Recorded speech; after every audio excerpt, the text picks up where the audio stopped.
Good morning to all of you. Advance mathematics classes में आप सभी का स्वागत है।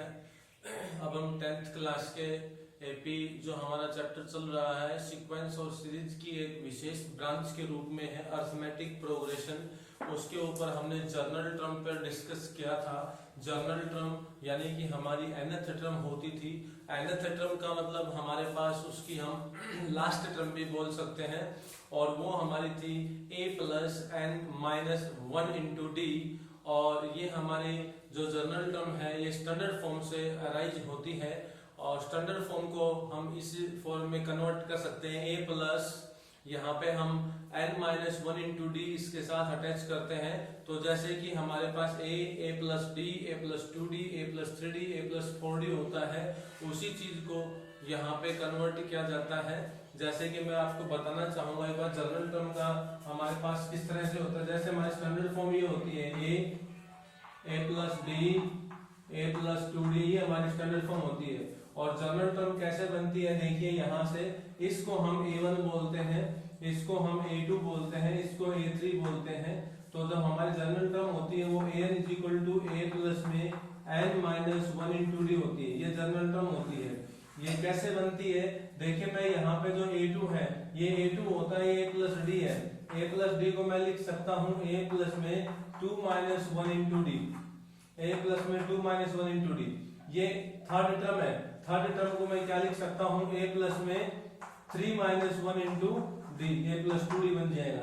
इसी तरह मैं a1 को क्या लिख सकता हूँ a प्लस में यहाँ पे हो जाएगा 1 माइनस में 1 इंटू डी, a प्लस में 1 माइनस 1 इंटू डी हो जाएगा, यानी 1 माइनस 1 0 हो जाएगा, यहाँ पे 2 माइनस 1 1 बन जाएगा, या 3 माइनस 1 2 हो जाएगा। यानी जब ये आपके पास जो टर्म होती है इसमें आप nth टर्म तक चलते रहेंगे तो ये आपको जनरल टर्म के रूप में मिल जाती है। इसी के ऊपर हमारे पास कुछ एक क्वेश्चन है और अगले क्वेश्चन के बारे में हम डिस्कस करना चाहेंगे। तो हमारा क्वेश्चन है कि find the number of terms in AP 18, 15 whole and half, 13 and 47। ये हमें एक एपी दी गई है और बताना है कि इस एपी में नंबर ऑफ टर्म्स यानी पदों की संख्या क्या होगी। देखिए, हम एनसीईआरटी की बुक की बात करें तो हमारे पास ये 3 क्वेश्चन एक जैसे बनेंगे। क्वेश्चन नंबर 4th, 5th और 6th है। ये क्वेश्चन नंबर 4th, 5th और 6th की जो टाइप होगी वो बिल्कुल सेम रहेगी। जो हमारा पहला क्वेश्चन होगा इस टाइप में बनेगी वो। तो यहाँ पे ये पूछा गया है कि नंबर ऑफ टर्म्स हमें n का मान ही निकालना है, n का मान ही उन्हीं क्वेश्चंस में निकालना होगा। इसके अलावा जो और क्वेश्चन है तो ये एक एपी दी गई है, इसमें n का मान पूछा है। n का मतलब होता है नंबर ऑफ टर्म्स। जैसे कि हम एक क्लास की बात करें तो एक क्लास में जो हमारे बच्चे हैं उनके रोल नंबर हम अलॉट कर दें तो वहां पे बच्चों की संख्या के बारे में पूछा जाएगा, कितने बच्चे क्लास के अंदर हैं, टोटल कितने रोल नंबर तक बच्चे बैठे हुए हैं। तो वो नंबर ऑफ टर्म्स की बात है यहाँ पे। उसी तरह से नंबर ऑफ टर्म्स यहाँ पे कन्वर्ट हो जाता है और n का मान हमें यहाँ पे निकालना होगा। तो देखिए, यहाँ पे पहली टर्म हमारे पास 18 है, दूसरी टर्म है 15 एंड हाफ, तीसरी टर्म है 13 और लास्ट में 47 दिया गया है। 47 के बाद कोई भी टर्म नहीं है।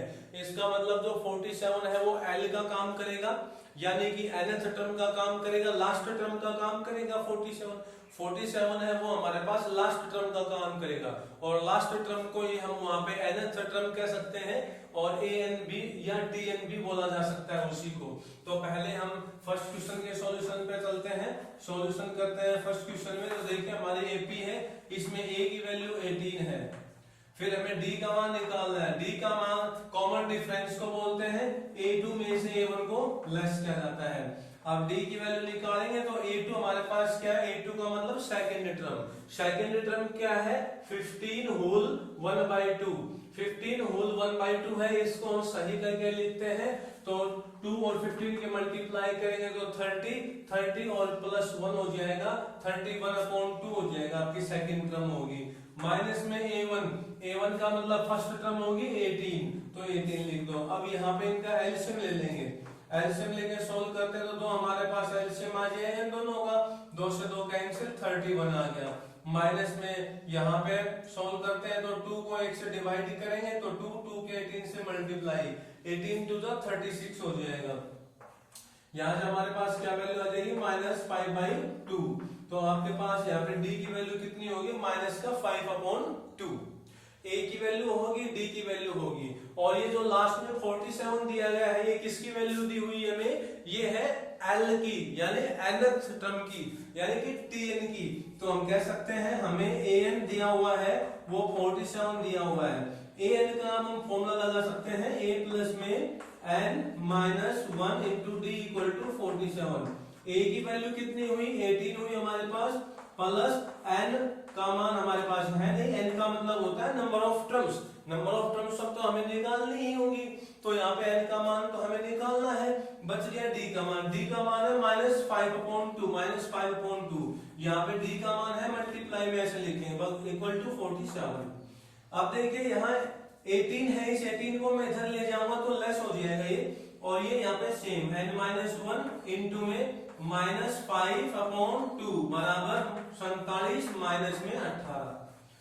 47 माइनस में 18 यानी 47 में से हम 18 को लेस कर देंगे, तो 47 में से हम 10 लेस करते हैं तो 37 में से 8 घटा देंगे, 29 बच गया हमारे पास।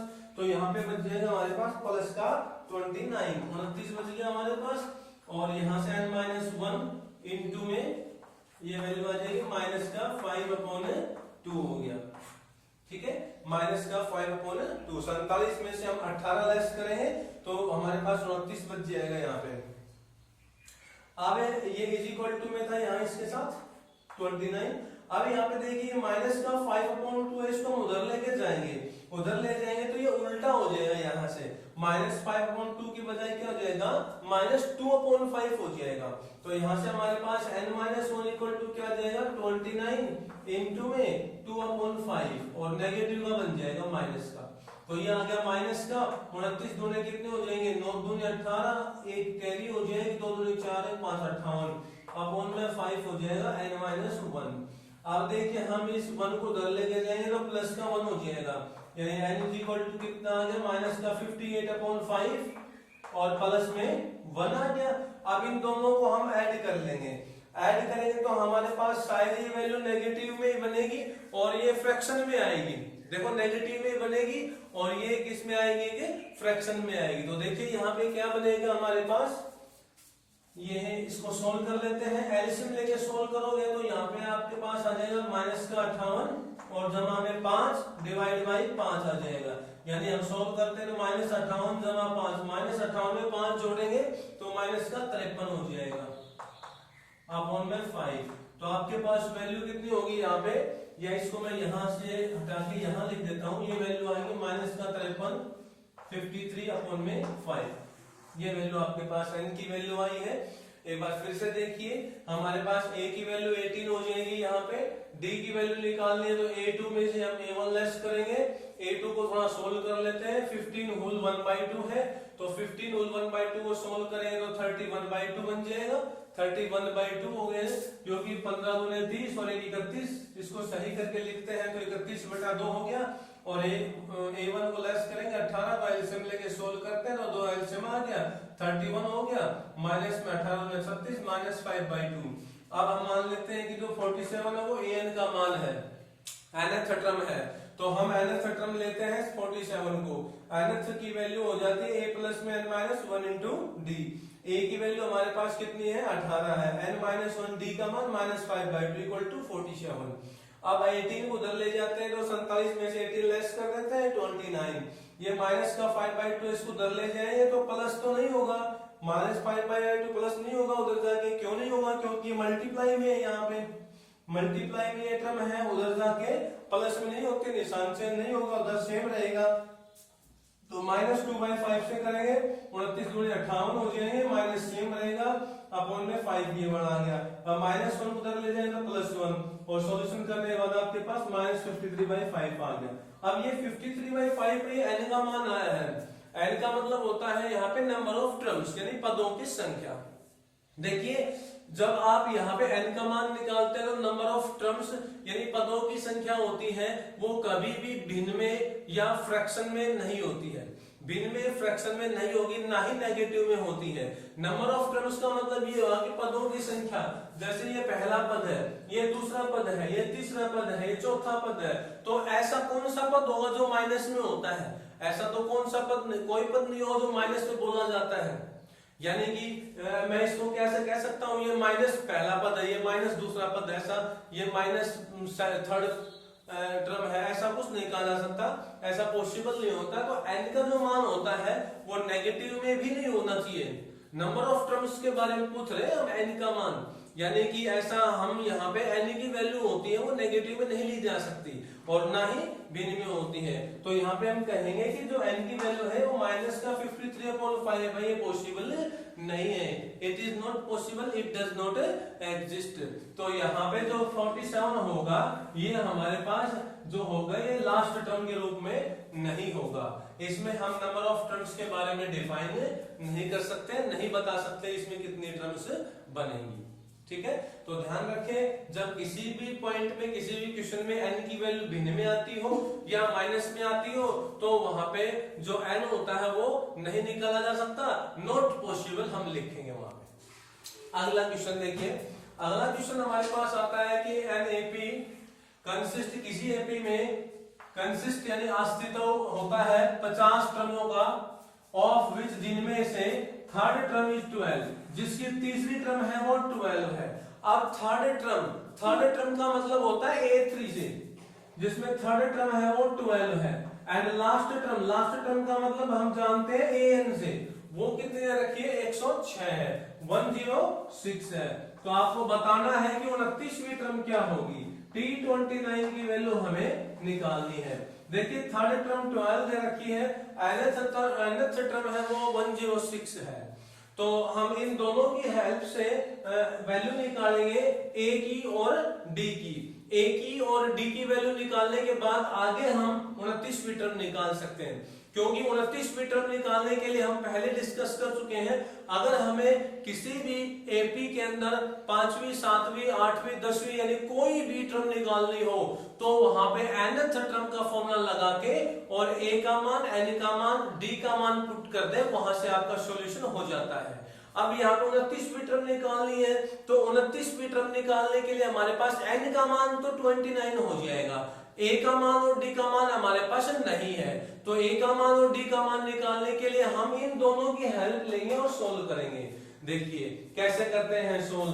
तो यहाँ पे थर्ड टर्म हमारे पास 12 दी हुई है, यानी थर्ड टर्म को मैं क्या कह सकता हूँ, यानी कि थर्ड टर्म हम कैसे निकालेंगे, इसके लिए भी मैं बताना चाहूंगा कि हम nth टर्म का फॉर्मूला लगा के और वहां पे n का मान 3 रख लेते हैं, तो वहां पे हमारे पास थर्ड टर्म निकल के आएगी। ठीक है नहीं, इसलिए हम ऐसे सोल्व करेंगे। nth टर्म का हमारा फॉर्मूला ये होता है, देखो जर्नल टर्म का, जो हमारी जर्नल टर्म होती है वो ये होती है a प्लस में n माइनस में 1 इंटू डी। अब आपको A3 निकालना है, A3 देखिए इसके लिए बता रहा हूं मैं पहले A3, तो आप क्या करोगे, यहाँ n की जगह 3 पुट कर दो, A3 आपके पास आ जाएगा, A जमा में 3 माइनस में 1 2D। अब A3 की वैल्यू कितनी है, इस पूरे की A3 की वैल्यू है 12, तो इसकी जगह रख दो 12, A प्लस में 2D, तो आपके पास ये आ जाएगा A प्लस में 2D इक्वल टू में 12। इसको मैं इक्वेशन फर्स्ट के रूप में अज्यूम कर लेता हूं। अब आगे मेरे पास है AN इक्वल टू 106, यानी nth टर्म है वो 106 है, और nth टर्म मेरे पास कौन सी होगी, 50वीं टर्म होगी, क्योंकि क्वेश्चन में लिखा है कि किसी एपी में 50 टर्म है। इसका मतलब 50 टर्म का मतलब ये हुआ कि आखिरी जो टर्म होगी वो 50वीं टर्म होगी, यानी कि n का मान 50 होगा। इसमें n का मान क्या होगा, इसमें 50 होगा।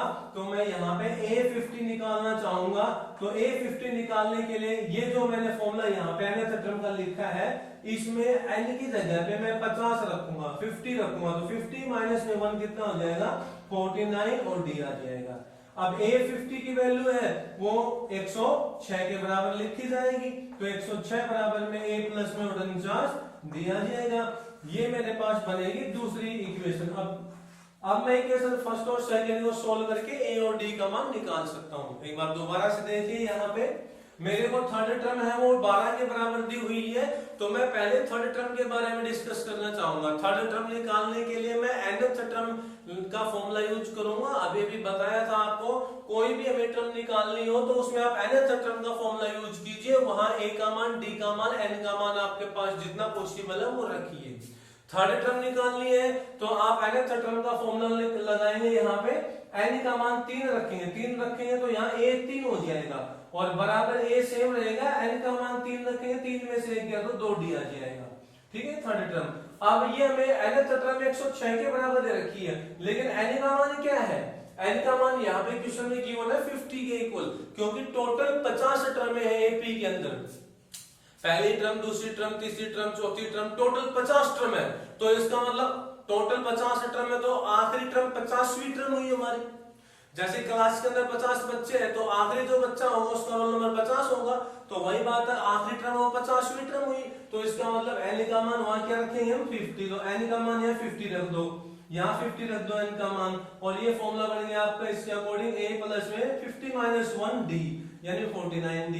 ये आपके पास ये 50 की वैल्यू है 106। ये जो an है इसको आप a50 लिख सकते हो, इसको आप a50 लिख सकते हो।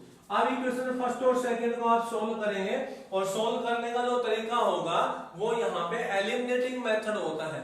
एलिमिनेटिंग मेथड में हम पहले बता चुके हैं, या तो आपको दोनों इक्वेशंस में, पहली और दूसरी इक्वेशंस में a का कोफिशिएंट बराबर करना है या फिर d का कोफिशिएंट बराबर करना है। मोस्टली क्वेश्चंस में आपको a का कोफिशिएंट बराबर मिलेगा। जैसे देखिए यहाँ a का कोफिशिएंट, कोफिशिएंट का मतलब होता है गुणज, तो a का गुणज यहाँ पे 1 है और इसमें भी a का गुणज 1 है। a के साथ मल्टीपल में क्या है, यहाँ भी 1 है, यहाँ भी 1, इक्वल ही है। तो आप ये एलिमिनेटिंग मेथड से सोल्व करेंगे तो कोफिशिएंट तो बराबर हो गए। अब कोफिशिएंट बराबर होने के बाद हमें कैंसिल आउट करना पड़ता है इनको, चाहे किसी को भी कैंसिल कर दीजिए आप, a को या d को। कोफिशिएंट जिसके बराबर किए उसी को कैंसिल करिए, वैसे जिसकी कोफिशिएंट आपने बराबर की उसी को कैंसिल करिए, और कैंसिल करने के लिए उनका जो निशान है वो अलग अलग होना चाहिए। अगर एक जैसा निशान है तो सब्ट्रैक्ट करना पड़ेगा आपको। अब यहाँ पे a प्लस से है, यहाँ भी a प्लस से है, तो दोनों का साइन तो एक जैसा है, तो यहाँ पे हमें सब्ट्रैक्ट करना पड़ेगा इक्वेशन फर्स्ट और सेकंड को। तो सब्ट्रैक्ट करते हैं तो देखिए यहाँ पे तो 12 और यहाँ पे 106 है, तो पहले मैं यहाँ लिख लेता हूँ 106 इक्वल टू a प्लस में 49d। अब ये लिख लेता हूँ 12 is equal to a plus में 2d। मैं इन दोनों को सब्ट्रैक्ट कर देता हूँ, सब्ट्रैक्ट करो इन दोनों को, तो यहाँ पे साइन चेंज करना पड़ेगा मेरे को। मैं इन दोनों को सब्ट्रैक्ट करने जा रहा हूँ, देखिए इन दोनों को घटा देते हैं।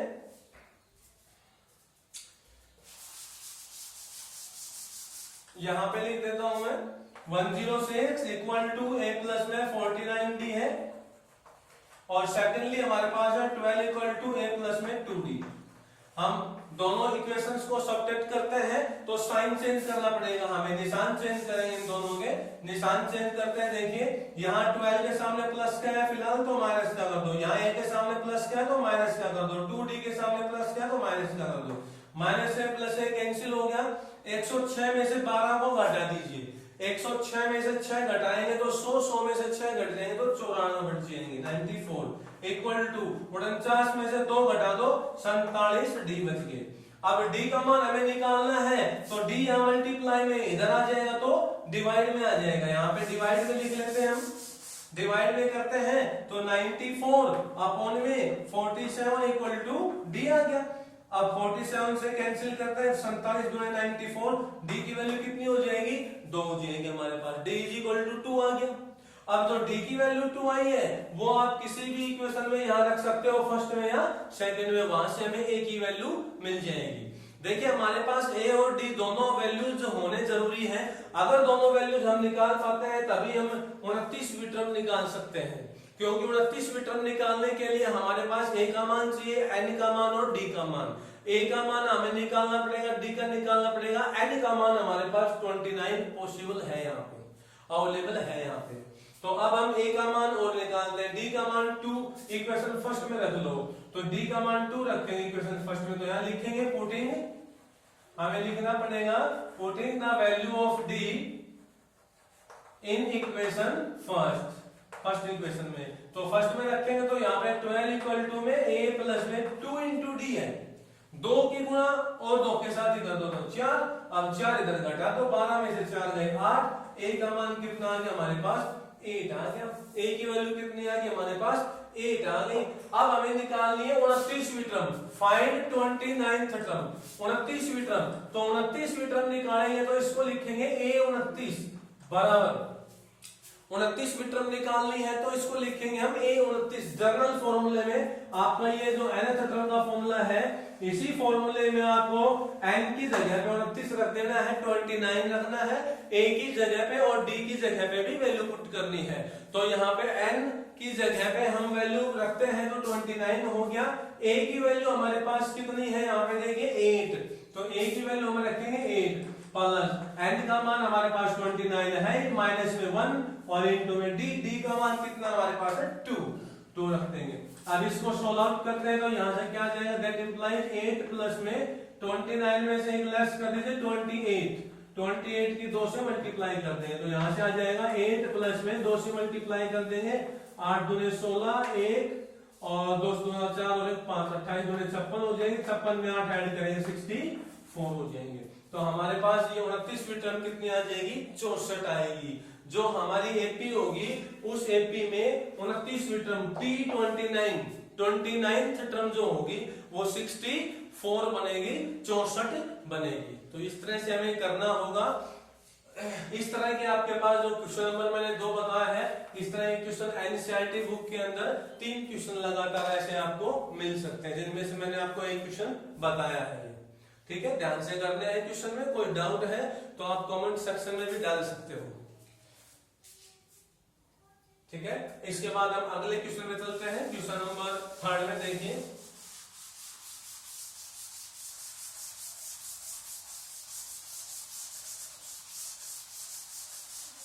क्वेश्चन नंबर 3 हमारे पास ये कहता है, देखिए the 17th term of an AP, किसी एपी में 17वीं टर्म, 17th टर्म का मतलब कितना हुआ 17वीं जो टर्म है वो एक्सिट्स का मतलब होता है अधिक है। 17वीं टर्म यानी कि 17th टर्म है, उसको मैं A17 से लिख सकता हूं या T17 से भी लिख सकता हूं, वो ज्यादा है। इट्स 10th टर्म बाई 7, इसकी 10th टर्म से 17th term of an AP exits, 17th term है वो अधिक है इट्स 10th टर्म, इसकी 10वीं टर्म से।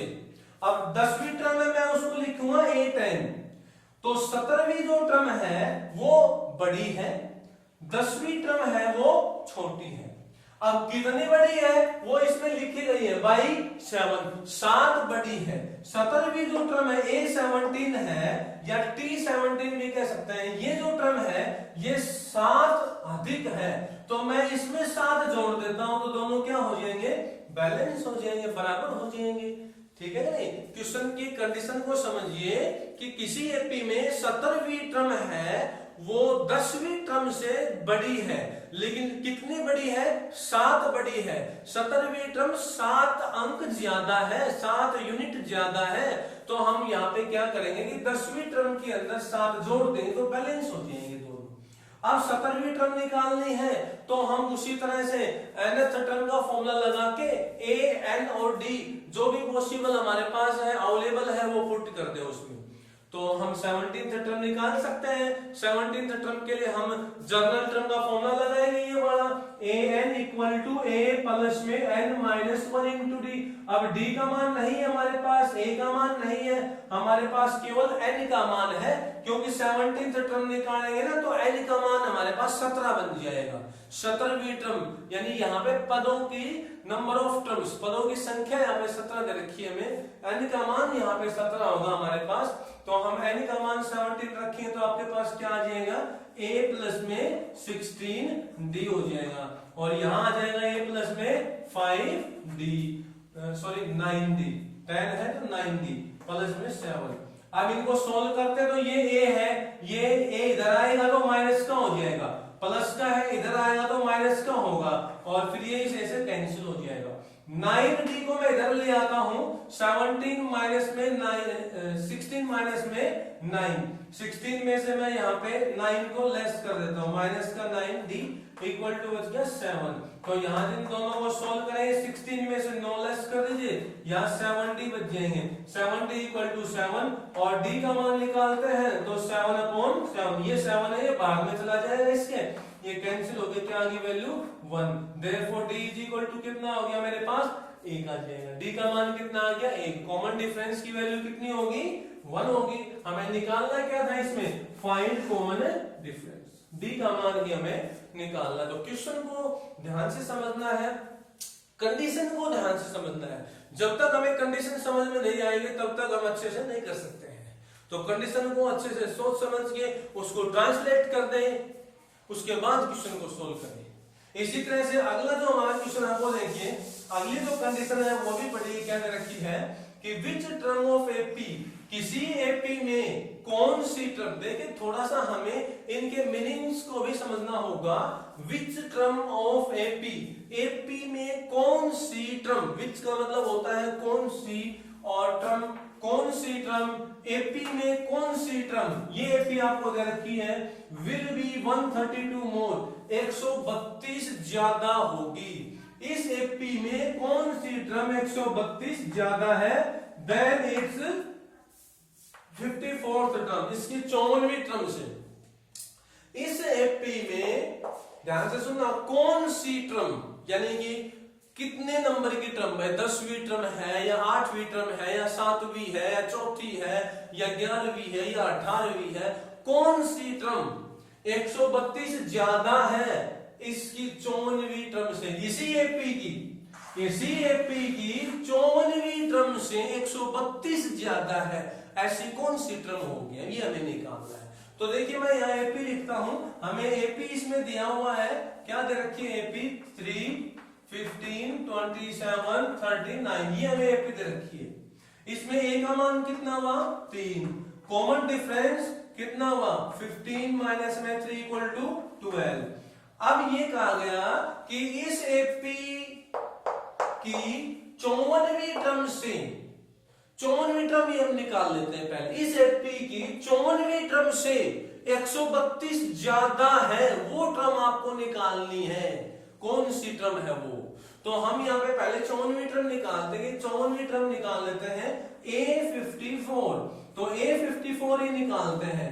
A54 निकालने के लिए आपको फिर से वही फॉर्मूला लगाना पड़ेगा, ये वाला जर्नल टर्म का, और जर्नल टर्म के फॉर्मूले में A का मान, N का मान, D का मान रख दो। तो यहाँ पे A54 निकालेंगे तो A54 हमारे पास क्या आ जाएगा, देखिए A का मान हो जाएगा 3 जमा N का मान कितना हो गया, यहां से रखेंगे तो N का मान यही होगा 54, A54, ये N का मान ये 54 माइनस 1 इंटू D का मान होगा 12, यानी ये आ जाएगा 3 प्लस में, इसको सोल्व करेंगे 53 गुणा में 12, इसको सोल्व कर लेते हैं हम आगे, 53 की 12 से मल्टीप्लाई कर लेते हैं, 12 दूनी 24, 12 तीन 36, 3 हो जाएंगी, 12 पैंतीस 60 और 3 63 और जमा में 3 आ जाएगा, यानी हमारे पास कितना आ गया 639, यानी 54वीं टर्म कितनी आ गई हमारे पास 639 आ गई, 54वीं टर्म आ गई 639। अब क्वेश्चन को ध्यान से समझिए, ऐसी कौन सी टर्म है जो 54वीं टर्म से 132 ज्यादा है, तो हम वो टर्म अज्यूम कर लेंगे, मैथमेटिकली हम ऐसी कंडीशंस में अज्यूमिंग लगाते हैं, हम वहां अज्यूम कर लेते हैं, मान लेते हैं कि वो nth टर्म है, मान लेते हैं कि वो nth टर्म है, लेट अस अज्यूम, या हम अज्यूम करते हैं, वी कंसीडर करते हैं यहाँ पे कि वो 54वीं जो टर्म है उससे 132 अधिक है, वो nth टर्म है, let nth term will be more than 132 more than will be 132 more than its 54th term, ये हमें लिखना पड़ेगा, let nth term will be more 132 more than its 54th term, nth term है वो अधिक है। तो हम यहाँ पे इसको आगे सोल्व करके देखिए, nth टर्म को हम अज्यूम करते हैं। तो देखिए अब ये nth टर्म है और ये आपकी 54वीं टर्म है, ठीक है। अब nth टर्म है वो हमने अज्यूम किया कि ये nth टर्म है, ये 54वीं टर्म से 132 ज्यादा है, ये ज्यादा है 132।